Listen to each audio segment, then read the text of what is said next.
Hey, welcome back to Early Stage Product. I'm Marvin Diaz. Okay, you're back, which means I did something right in my last video. So, in my last video, I tried to convince you to show early stage companies some love and also try to explain that I want to use this platform as a way to highlight the amazing stuff that early stage product managers do. Okay, so this video is going to be about breaking into product management at an early stage tech company. So, this is for people who are just graduating or switching their job function, who are trying to get into APM programs and get APM or Associate Product Manager roles. All right. When it comes to landing an associate product manager role, there are two major items that you need to keep in mind. And when these two come together, it means that you have done a great job and you're probably going to get that APM position. And these two things are value and timing. Value because an APM position is a beginner or an entry level position. And until founders or co founders are convinced that you can exhibit some value to their early stage company where every person plays a big impact, they are not going to look kindly upon your profile. And number two is timing. You need to know when to approach these companies right after their capital raise or right before the launch of a major project. So, I'm going to center my tips around these two ideas, which will help you land your first APM position at an early stage tech company. Okay, let's dive straight into it. So, number one, I want you to choose your sector. So, early stage companies are not just about thinking with your brain, it's a lot about thinking with your heart, actually. So, I want you to put your heart in the driver's seat and try to envision what really drives you towards tech or what makes you passionate about, which sector really interests you. So, I would ask you to perform a small exercise. So, number one, think of a broad tech sector that really interests and intrigues you. Maybe it's just piqued your curiosity a little, or it's got you thinking, how do they do so much with so less? It could be something like a media streaming service, since maybe you watch a lot of Netflix. It could be fintech, because you use payment apps every day. Once you get to there, the second part would be to identify a niche area if you have a niche area. So, since we spoke about fintech, one niche area could be microfinancing. So, if you've always been interested and intrigued with microfinancing, this is the perfect place to be because you've narrowed down exactly what you want to work with and what you want to look into. So, this is great. Another approach which I try to ask people to follow if they are not so sure about the sector are people.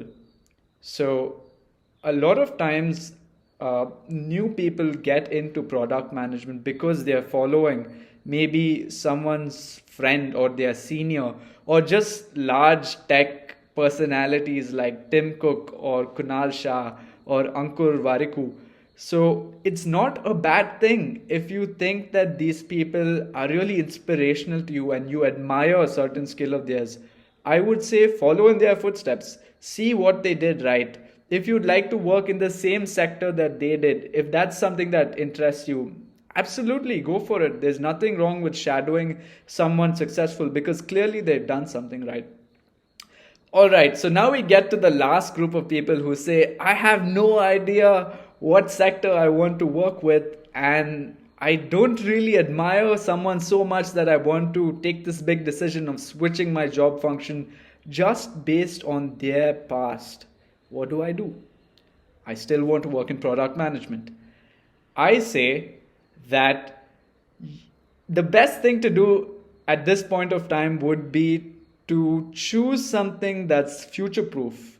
And of course, here comes the keyword, the buzzword machine gun, Web3, crypto, NFTs, metaverse, anything around that. And the reason is because the technology is relatively nascent and young.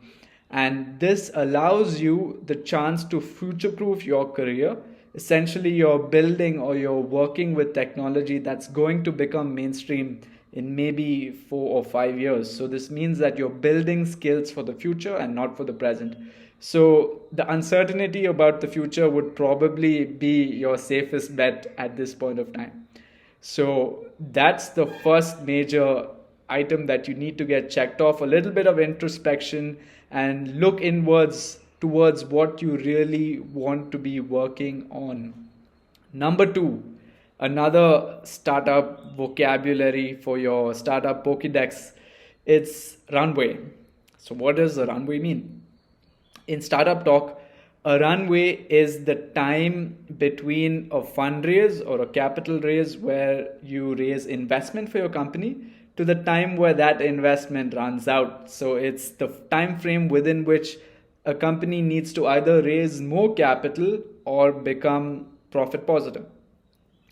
So a runway is really important when you're looking for a job at an early stage company, just because you want to make sure that the company is financially sound and the company can in fact take care of its employees. Something very basic. So when it comes to runway, I have 3 resources. It's also going to be in the description box below, but just quickly, it's going to be crunchbase.com, where you can filter off the filter funding rounds, and you put in the name of the company and you can see how much the company has raised and what was the last time at which it raised, and you can do a quick calculation if the company is in fact suitable or if it has enough financial resources to take on another APM. Number two, the best thing ever, Twitter. Just use the search function to look for a company or look for a sector, put in the keywords seed funding or series A, and this should bring up a list of companies that have either recently been funded that you can target, or look up companies that you're really interested in and identify what was their last funding. And number three is LinkedIn. LinkedIn, again, just use the search function and you can type in a particular funding round like seed if you're not sure. So if you are just interested in getting into Web3, you could type in seed, Web3, Series A, Web3, and you'll see a list of results that will tell you companies working in this sector that have recently raised money or have raised in the past, or you want to cross-verify a particular company that grabs your eye.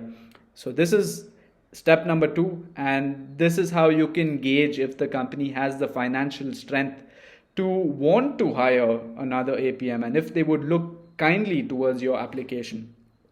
Okay, now that you've done your base level of research, here comes the fun bit. So number three is what I call the value deck, and this is where we get into the nuts and bolts of your application to these early stage companies. So a value deck, what is a value deck? Okay, a value deck is going to take the place of your CV or your resume at any standard company. A normal company or a standard later stage company would expect you to type in what your skills and your experience is and put that on a piece of paper. But this is the early stage world, so that's not going to cut it. What you need to do to offer value is to build a short presentation or a deck where you put in what you want to work on at the company. A very simple example would be, I was recently talking to a friend who was building an application in the edtech space that connected creators with students. And he told me about an example where a college student reached out to him with a value deck, and that value deck asked him to include a voice message feature or a voice note feature. And he talked me through how interesting that was to him to have someone from the outside get such a nuanced understanding of the product and build out a feature and present it to him. So that really impressed him. So I would ask you to do something like that. Identify the company, identify the funding round it's been through, or if it has the financial resources to want an APM. Number three, get deep with the product. Make sure you're downloading that company's product, using it, really understanding every screen, getting a feel for it, and coming up with an idea of where they could improve, and backing that up with some very basic success metrics, putting that into a presentation which can actually offer value to the founders. If you do this, trust me, any founder would want to at least talk with you. You can at least get a call with the founders. So that is a value deck. I want to take this value deck and lead directly into my fourth point. So my fourth point is about sell, sell, sell. It's about pitching yourself and your idea as you would with a company, or as you would to your professors in your final year. So what this means is you have created your deck, you've done your research, you know the financial health of the company. Now you need to reach out to the founders and pitch. And you need to make sure that you're giving them enough information so that they know that you've done your research and you want to talk to them. And you should also tell them about this new feature or this new idea that you have, and the value deck that you would be happy to share if they are interested in. And I think if you follow these 4 points, I can pretty much guarantee that you will at least get a phone call with the founders. In case the timing is not right or the value is not there yet, maybe it works, maybe it doesn't. Only by trying it out will you know that. But for certain, you will at least be able to get that connect, and maybe they can connect you with someone else. And that's how the whole early stage startup world works. So I would ask you to look at the apps you like, the area you like, download it, really look at it from a sort of a place of an analytical angle, and try to identify where things can get better and can be done. Put your thoughts in a very structured manner, send that across, pitch it, and you're done. All right, let me know if this worked for you. Give early stage startups a chance and stay frosty.